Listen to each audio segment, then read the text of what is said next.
Bonjour et bienvenue à Électron Libre, une émission électrisante où on parle de sujets loufoques, intéressants, étranges. C'est à vous de juger. Avec moi, mes deux collaborateurs que j'adore. Mélanie Saint-Germain, artiste multi-instrumentiste. Elle est complètement fantastique. Elle fait beaucoup de choses. Elle m'impressionne à chaque moment. Et Francis. Je l'aime aussi. Cette semaine, on va parler de panneaux de signalisation. On va parler de bombes de bain et de trucs pour s'endormir le soir si vous faites de l'insomnie. Mais pour débuter, on va commencer avec nos coups de cœur, coups de gueule, coups de masse, coups de foudre. Et on va débuter avec Francis. Oui, coup de masse. Oui. À celui ou celle qui font les lignes de stationnement quand Oui. on va à l'épicerie, quand on va au centre d'achat, peu importe. J'ai un camion F-150, excusez pour la marque, qui est assez gros. Et même un véhicule, ça ne rentre pas dans le stationnement. Fait qu'imaginez mon gros camion où à chaque fois, je manque de percuter la voiture. Toujours l'air mal parqué en plus. Voilà. Donc, s'il vous plaît, gagnez 6 pouces chaque barre. Donnez-nous une chance. Puis, s'il vous plaît, je sais que vous essayez d'en rentrer le plus possible, mais physiquement, ça ne rentre pas. Fait que voilà. Bravo, bravo. Mélanie? Coup de cœur pour moi. Coup de masse pour peut-être d'autres personnes. L'espèce fabulatrice de Nancy Houston. Ouais. Quelque chose à lire pour vrai. C'est un essai sur l'humanité. En fait, ça a l'air très prétentieux comme ça l'est pas. C'est vraiment bien écrit, super simple, mais je vous dis, ça peut être un coup de masse pour certains. Puis j'en parle pas plus que ça. Lisez ça, pour vrai, c'est quelque chose.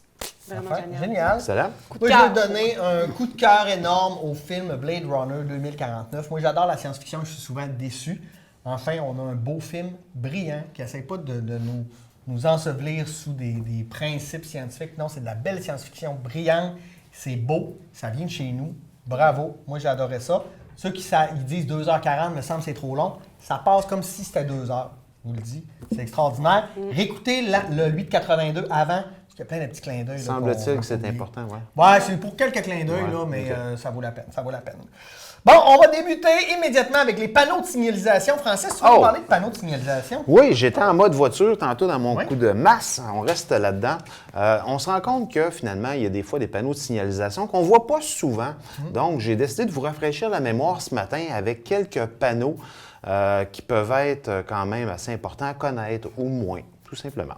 Donc, le premier, c'est, je vais les indiquer à la caméra. Est-ce qu'on me fait signe? Est-ce que si je fais ça comme ça, à celle-là? OK. Si je fais ça, vous voyez bien? Donc, ici, c'est le panneau des orignaux. Donc, je l'ai testé. Je suis allé l'autre jour dans le parc des Laurentides armé pendant des semaines et c'était faux. On annonçait un orignal et je ne l'ai jamais vu. Donc, voilà, fausseté, mais soyez quand même prudents si un panneau indique des... Peut-être que c'est les orignaux qui les posent pour se dire les chasseurs vont aller là, nous on va les passer ailleurs. Voilà, ben c'est ça. J'ai Brillant. pensé à la conspiration, mais c'était moins crédible. On a ici donc un panneau qui indique que si vous tournez, votre camion peut se renverser. Et remarquez le sens dramatique, C'est très dramatique. à quel point un camion peut se renverser. Vous voyez ça, écoute, Tu fais attention. tu vas ailleurs. Tu tournes pas. Voilà. On a aussi le signal qui indique une traverse de tracteur. Vous rappelez-vous où on peut en voir une? Bien, souvent, les tracteurs sont plutôt dans le chemin Dans et le ils chemin, roulent à ils 10 traversent km. pas. Voilà. On peut aussi en voir un à la sortie de la tuque. Quand on sort de la tuque, oui, remarquez.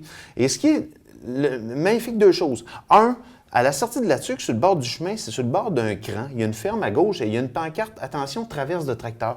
Mais ça se peut pas. Le tracteur ne peut pas traverser là. Probablement un gars du ministère des Transports qui a passé en 76, qui a vu un tracteur passer et qui s'est dit hey, « ça serait une méchante bonne idée de mettre un tracteur ».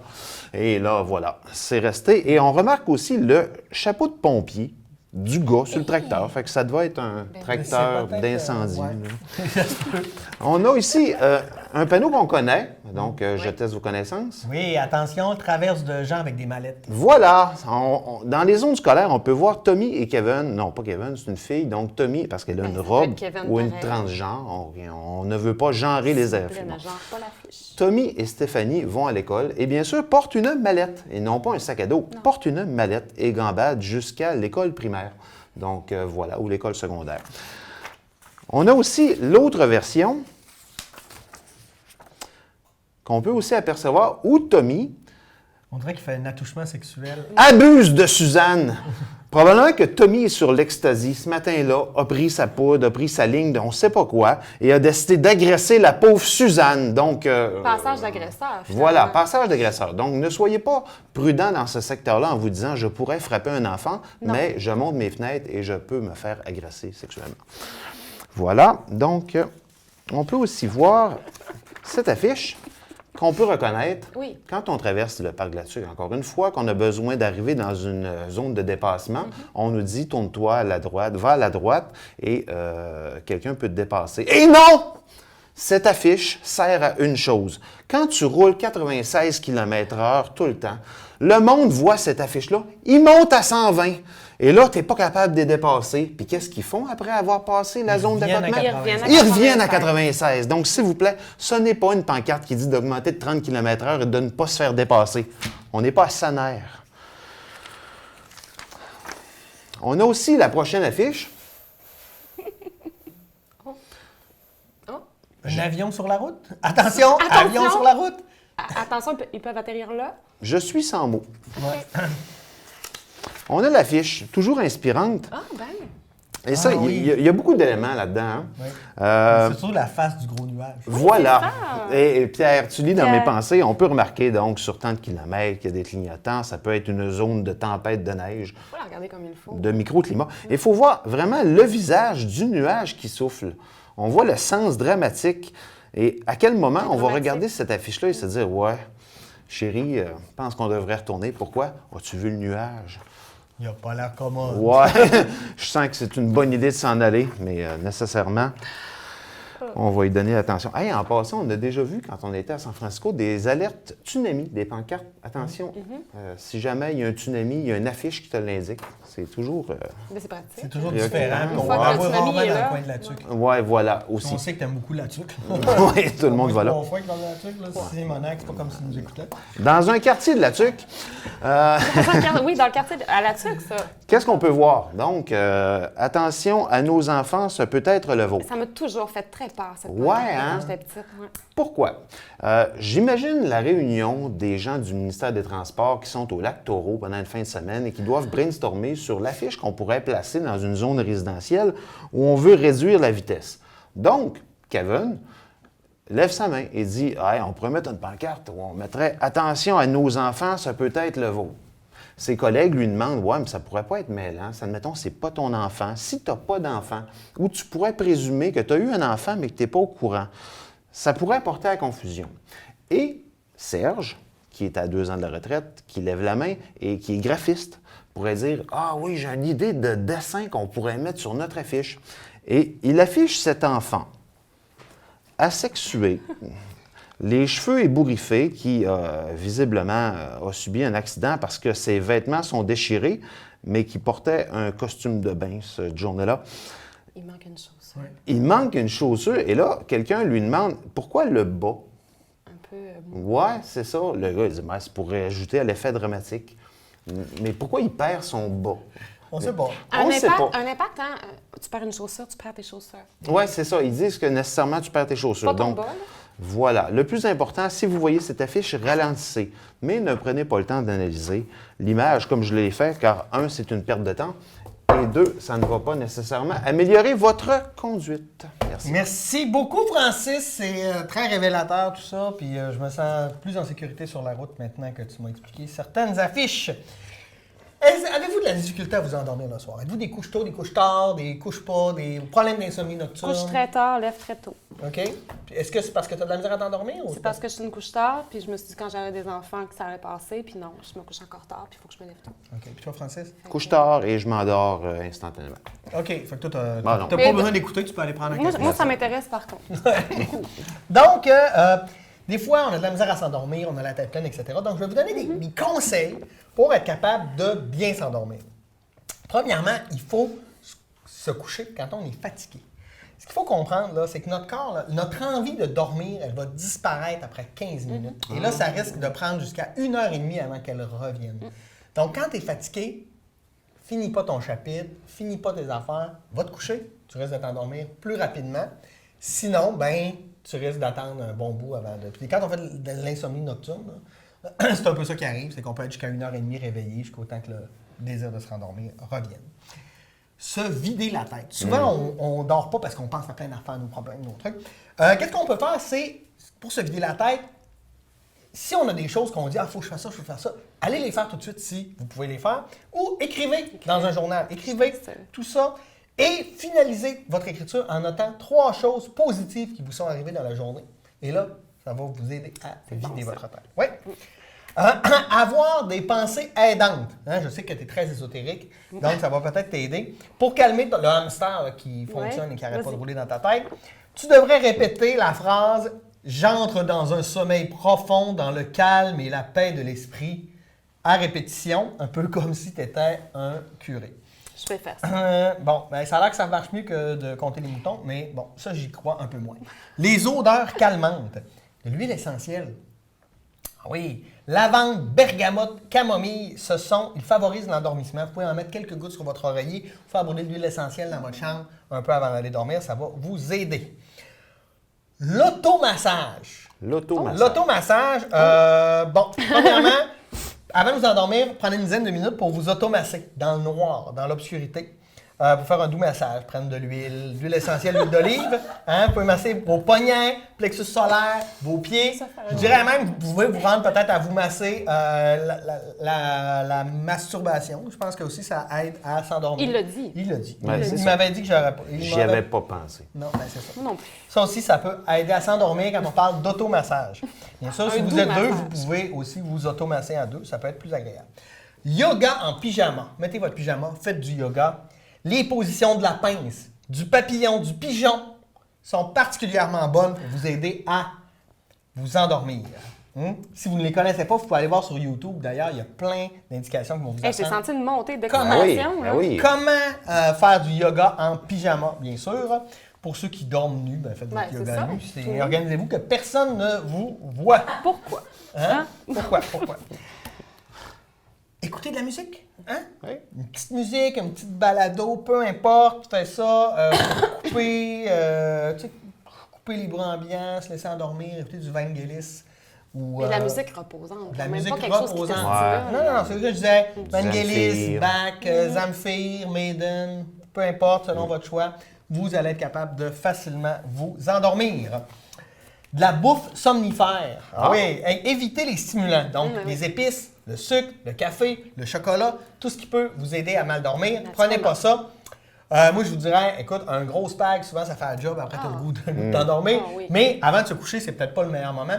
La meilleure solution, c'est de la bouffe apaisante et légère. On parle ici de lait chaud et de banane. De banane. Banane et lait chaud, c'est la suggestion que j'ai trouvée.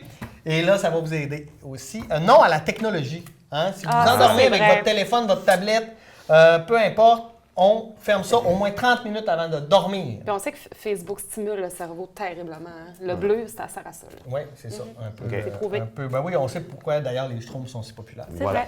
Et finalement, apprendre à respirer. Sinon, vous êtes mort. Non, mais pour vrai, c'est qu'on peut gérer sa respiration. On vide ses poumons, on laisse sortir tout l'air. Ensuite, on prend quelques respirations de 4 secondes. On inspire, on prend des respirations de 7 secondes. On expire longuement et on recommence tout ça. Et ça va nous aider à nous calmer et à s'endormir. Et voilà, c'était des trucs pour s'endormir. Je vous souhaite bonne nuit. Mais avant d'aller se coucher, on va écouter. Des fois, avant de se coucher, on va se prendre un bon bain. Ben voilà, je vais faire du pouce sur ton vas-y. sujet. En fait, je trouve ça le fun que tu aies parlé de ça parce que les fameuses bombes de bain, connaissez-tu ça, les gars, les bombes de bain? Non, je connaissais les bombes à pour vrai? hydrogène, les bombages. Ça me déçoit, mais en tout cas, je vous mets au défi d'essayer ça. En fait, ça se vend, les bombes de bain, les fameuses bombes effervescentes qu'on met dans le bain, puis ça fait de la... C'est pas un peu de la merde, ça? En fait, ben, je sais pas, ça dépend quelle t'achètes. Ou tout ça? Veux-tu ton crayon? Non, c'est OK. clair. Donc, ça dépend quelle bombe que t'achètes. Moi, ce que je vous suggère, c'est de les fabriquer. Hein? Ça, j'aime ça. Ben voilà, hein? Parce qu'en fait, c'est très, très dispendieux. Pour ne pas nommer la compagnie Lush, ils vendent une bombe de bain comme ça, 7, 8, 9 $. Une bombe de bain, un seul bain. C'est pas réutilisable. En même temps, si tu ne vides pas ton bain après, tu peux l'utiliser. Ouais, c'est ça. Oui, mais tu peux l'effet effervescent. ouais, OK, voilà. Donc, comment fabriquer des bombes de bain? Ma fille m'est arrivée avec ça. J'ai fait, oui, on en fait. Pour 10 $, j'ai fait 9 bombes de bain. Wow. OK? Donc, ça prend... Et puis là, regardez, C'est beau, là, quand même. Nous, on les a faites dans des moules à muffins. On peut les faire rondes, on peut acheter, on peut s'amuser vraiment. On a mis de la couleur. OK, Et j'aime ça. voilà, fait que puis les enfants capotent. Pour vrai, vous les faire prendre les enfants. Tu sais, il y a une période où les bains, c'est plus dur, là. Donc, 2 tasses de bicarbonate de soude. Ça coûte rien, la petite vache. Moi, j'ai acheté la marque maison, là. Ouais. Voilà. Une tasse de crème de tartre. Beaucoup plus cher un peu, quand même. Toi, tu On prends parle- ça chez le dentiste? Non, la crème de tarte, moi, je ne savais pas si c'était quoi vraiment. Ils utilisaient ça jadis dans les vieilles recettes. Ça se vend ou les épices, dans les épiceries. OK. C'est une petite poudre blanche, crème de tarte. Ça se vend à peu près 4 un paquet. Mais comme je vous dis, moi, 10 puis j'en ai fait 9. Là. Mais OK. précise, crème de tartre. Crème de tartre. Comme le tartre des dents, Oui. mais crème de tarte. Crème de OK. tarte. Crème de Et c'est de tarte, la poudre comme ça. blanche. C'est une OK. poudre. OK. Et un petit peu d'eau. OK. À ça, il y a beaucoup de choses qu'on peut rajouter. Ça, c'est la base. 2 tasses de bicarbonate de soude, 1 tasse de crème de tarte. On met ça dans un plat. À partir de là, c'est là que le fun commence. Il faut mettre un petit peu d'eau, il faut créer une pâte. C'est pas beaucoup. On y va à l'œil. À partir du moment où ça semble adhérer, et déjà, on entend le tch, ça commence déjà à agir. Là-dedans, on peut mettre des colorants, comme je vous avais montré. On a plein de manières de Mettre travailler des la couleurs. chose. Ouais. On peut superposer les couleurs, s'amuser. Des huiles essentielles. Ici, on avait un thème de grippe. Ça sent l'eucalyptus, mais comme tu disais tantôt, pour s'endormir, on choisit nos huiles qu'on aime. On peut mettre des pétales de fleurs à travers ça. On peut vraiment s'amuser. Des Il y jupes. en a même qui mettent des petits bonbons. Parce que ça sent les bonbons dans le bain. Ah, Puis bonne ça se idée. défait, ça se dilue dans l'eau. Tu sais, des petits nurses, des petites affaires de même. Des paillettes, Ouais. de la poudre de lait de chèvre, du bain moussant. Des paillettes. Ben oui, là, écoute, on a oui. il y a des princesses La dans la vie. poudre de lait de chèvre. La poudre de lait de chèvre pour quelque chose de plus doux, du gruau. Très, très bon. Oui, c'est pour ça, ça a des propriétés très Ben bonnes oui. pour la peau. Des plans pour que mes enfants mangent leur bain. Mais ça l'heure du bain devient agréable. Et à partir de là, on peut vraiment s'éclater. On fait cette pâte-là, on rajoute ce qu'on veut dedans. Et à partir de là, on met ça dans des moules et 2-3 heures au frigidaire. Du gars, Et mais le gruau, pour vrai, pour l'eczéma, hein, Oui, là, oui. Tu achètes Ah, des sachets oui. Avino, c'est carrément du gruau ça que tu coûte mets dans très le bain. cher. Tu Ça peux coûte mettre ça cher? moi, je mets ça dans un bon nylon. Oui. Et tu 2-3 bains. Pas là, de puis- nylon. Oui. Ouais. Ouais. Oui, voyons. Non, je sais que tu fais des blagues. Mais bref, ce que je vais vous dire, c'est que c'est vraiment le fun. Pour vrai, tu parlais tantôt pour aider à relaxer. Tu mets ça dans le bain. Le côté effervescent qui est agréable de ça, c'est qu'au moment où ça pétille, les odeurs te montent au nez. C'est très, très relaxant. Ça sent bon. C'est le fun. Les enfants capotent. Moi aussi, d'ailleurs. J'ai beaucoup aimé ça. Je vais en faire d'autres.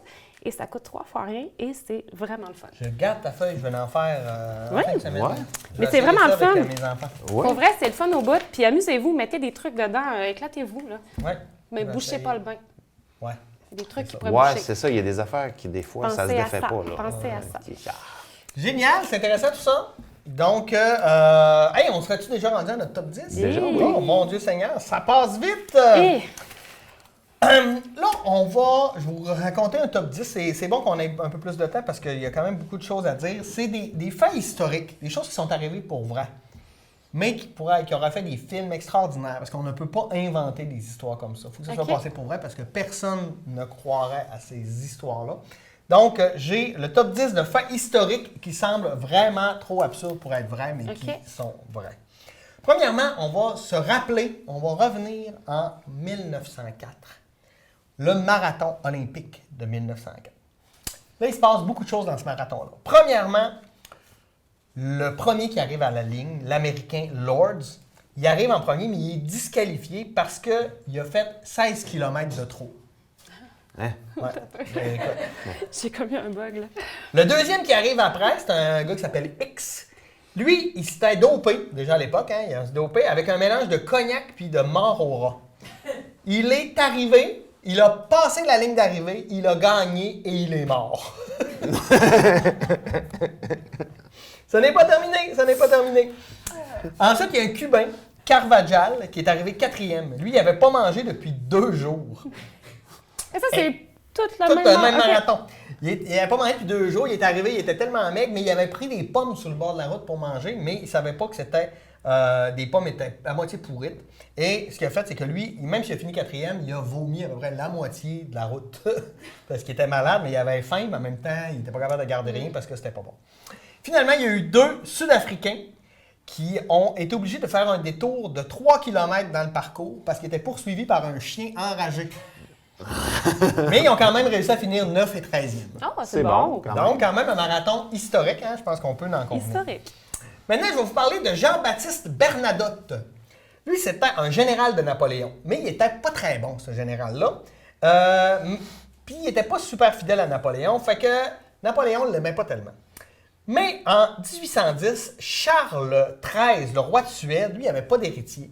Et pour s'attirer les bonnes grâces de Napoléon, il a décidé de nommer, lui, il espérait récupérer une partie de la Finlande, etc. Il a nommé Bernadotte comme son héritier en pensant qu'il allait avoir les bonnes grâces de Napoléon parce qu'il ne savait pas du tout que Napoléon n'était pas capable de le blairer. Donc, à partir de là, Bernadotte, il s'est mis à arrêter d'obéir à Napoléon, à faire n'importe quoi. Et finalement, le roi est mort et Jean-Baptiste Bernadotte est devenu roi de Suède, vraiment par hasard. Ah, OK. Ouais. Et voilà, Ah ben. c'est drôle, hein? Oui. Maintenant, je vais vous parler des crapauds buffles. Les gros. Oui, en 1935, en Australie, ils ont un problème pour lutter contre les hannetons, qui est une espèce d'insecte. Ah. Et là, quelqu'un a dit « Hey, on va introduire le crapaud buffle, ça va nous aider. » Sauf qu'il avait oublié une information, c'est que le crapaud buffle n'a rien à foutre des hannetons. Non, exactement. OK. Fait que, il en mange pas, hein? Mais il se reproduit à une vitesse hallucinante, ce qui fait qu'aujourd'hui, hein, le crapaud buffle, il y en a des qui vont jusqu'à 1 kg, les crapauds en Australie. Ben voyons. Et ils ont menacé et permis d'amener à extinction beaucoup d'espèces parce qu'ils détruisent toutes et en plus leur peau est toxique. C'est vraiment dévastateur, ces trucs. Ouais, c'est drôle, hein? Comme quoi introduire une espèce. Si ça. Je vais vous parler maintenant de Yang Kung-jong. Yang Kung-jong, c'est un Coréen. OK? s'en Lui, doutait. en 1938, son pays est envahi par le Japon. Ah ouais. Et là, il essaye tu sais, là, il peut rien faire. Fait qu'il décide d'embarquer dans l'armée japonaise. Fait qu'il s'en va se battre contre l'armée rouge en Russie. Et là, il est fait prisonnier. Mais le problème, c'est que Staline manque de soldats. Fait qu'ils disent « Hey, as-tu le goût de te battre dans mon armée? » Il va faire « OK. » Fait qu'il est parti, lui, et il est allé se battre sur le front ouest. Et là, il est capturé en Ukraine par les Allemands. Et là, les Allemands font « Hey, on manque de soldats. Tu le goût de te battre pour nous autres? » Mais non. Et là, il est parti en Normandie se battre contre les Alliés. Donc, il a été fait encore prisonnier par les Américains Et qui là- lui ont dit rien, ils l'ont enfermé. Donc, lui, Yang Kung-jong, il a été soldat pour 3 armées différentes dans la Deuxième Guerre mondiale, mais il n'a jamais représenté son pays. Ben voyons donc. C'est drôle, hein? C'est très drôle. Ah ouais. C'est très drôle, ça. Maintenant, je vais vous parler de Hiro Onoda. Lui, là, c'est un soldat japonais. Il a 22 ans à l'époque, il est envoyé aux Philippines en 1944 et on lui donne l'ordre de combattre jusqu'à l'arrivée des renforts. Sauf qu'à un moment donné, la guerre termine, mais personne ne l'a averti. Et là, il est avec ses compagnons, il continue à se battre, il tue des soldats philippins une fois de temps en temps, etc. Et les gens qui sont avec lui meurent et il reste là. Il est resté dans la jungle pendant 30 ans. Donc, jusqu'en 1974. Il a fallu envoyer son ancien commandant en 1974 pour qu'il accepte l'idée que la guerre était finie, parce que quand les gens disent que la guerre était finie, ils ne croyaient pas, ils pensaient que c'était de la propagande pour qu'ils Ben se voyons sauvent. donc. On appelle ça de la loyauté ou être complètement névrosé. Oui, c'est ça. Ouais, quand même, hein, une histoire fantastique. La chute du mur de Berlin. Tu te rappelles cet événement historique? Il y a une tension. Les gens qui sont à Berlin-Est ont le goût d'aller à l'Ouest, mais non, ils ne peuvent pas, etc. On sent que ça s'échauffe tranquillement. Il y a Gunther Schabowski qui fait partie du Parti socialiste unifié d'Allemagne, donc le côté soviétique. Lui, il fait une conférence de presse et là, pour essayer d'apaiser les tensions, il décide, il explique qu'il va y avoir une nouvelle réglementation qui va permettre aux Allemands de l'Est d'aller faire un tour puis d'aller voir leurs anciens amis à l'Ouest ou leurs parentés avec lesquels ils ont été séparés. Et là, il y a un journaliste qui dit « Ça rentre en vigueur à partir de quand? » Et là, il n'avait pas prévu cette question-là. Et il fait ça rentre en vigueur immédiatement. Mais c'est improvisé. Et là, les gens ont entendu ça, puis ils se sont rués vers le mur de Berlin et ils ont traversé tout ça parce que lui, il a fait une gaffe. Bon, ça serait probablement arrivé parce qu'il y avait beaucoup de manifestations à l'époque quand même, mais c'est ça. C'est drôle, hein? Johnny Cash! Fan de Johnny Cash? Ouais, pas pire. Oui. Savez-vous que Johnny Cash était le premier Américain à avoir appris la mort de Staline? Hein? Le Non. premier. Oui, oui. Ok. Pourquoi? Pourquoi, Parce que ouais? Johnny Cash était enrôlé dans l'US Air Force. Puis lui, il travaillait dans l'interception des messages codés. Oh. Fait qu'en 1953, c'est lui qui a intercepté le message qui annonçait des Soviétiques qui annonçaient la mort de Staline. Et voilà. Quand même. Quand Hein? même. Ah, Il n'a voilà. jamais fait de chanson là-dessus. Non, c'est ça. Non, malheureusement. Connaissez-vous Mad Jack? C'est pas, Mad Jack, moi, c'est pas un... pas une affaire qui se mange. Là. Non, ça c'est c'est pas un Mad Jack. Ça, C'est pas un une comique, espèce de... Mad Non. Jack? C'est... Ben, c'est un gars qui s'appelait Jack Churchill et qui était un Britannique. Et lui, il arrivait sur voyons, les places pour se battre, là, les champs de bataille. Il jouait toujours de la cornemuse avant d'aller se battre. Et sa particularité, c'est qu'il ne voulait pas avoir d'armes à feu. Donc, il combattait les nazis avec un arc, des flèches et une épée. J'imagine que certains nazis ont dû faire le saut en voyant arriver un gars en kilt avec une épée de main pour se battre Probablement. avec eux. Même qu'ils ont dit qu'à la fin de la guerre, ils étaient très déçus que les Américains soient arrivés pour accélérer la fin de la guerre, parce qu'il y avait beaucoup de plaisir à Ah, mais chasser c'est le fun. nazi dans les bois. Maintenant, non, mais tu sais, si tu veux si tu veux avoir une vie importante au 20e siècle, qu'est-ce qu'il fallait que tu fasses? Ben, Il fallait que tu te prennes un appartement à Vienne en 1913. Pourquoi? OK. Pourquoi? OK, pourquoi? Ouais? Parce que dans le même quartier de Vienne, en 1913, vivaient Hitler, Staline, Tito, le futur dictateur yougoslave, Trotsky Ouais, ça va bien. et Freud. Ben voyons donc. Ouais. Je ne sais pas s'ils ont fait des parties ensemble, Ouais. mais ils habitaient tous dans le même quartier en 1913 à Vienne. Donc, surveillez les gens de votre quartier. C'est peut-être des gens Ouais. importants ou C'est peut-être vrai. pas. Parce que aussi, s'il y a des Ouais. quartiers où les gens importants se rassemblent, il y a aussi des quartiers où les gens pas importants se rassemblent. J'allais nommer des choses. Ouais, mais je c'est- ne le c'est ferai ça, pas. quartier en tête? Non, je Non. n'avais pas le quartier en tête. Et ce qui met fin à notre fantastique émission d'aujourd'hui. Ne manquez pas notre émission la semaine prochaine parce qu'on revient, on n'a pas encore été cancellé. Je pense que les gens aiment ça. Nous, on est les premiers surpris. On s'amuse énormément. Merci Mélanie. Merci. Francis. Merci. Merci à vous. On se dit à la semaine prochaine pour une nouvelle édition d'Électron Libre. Bonne semaine.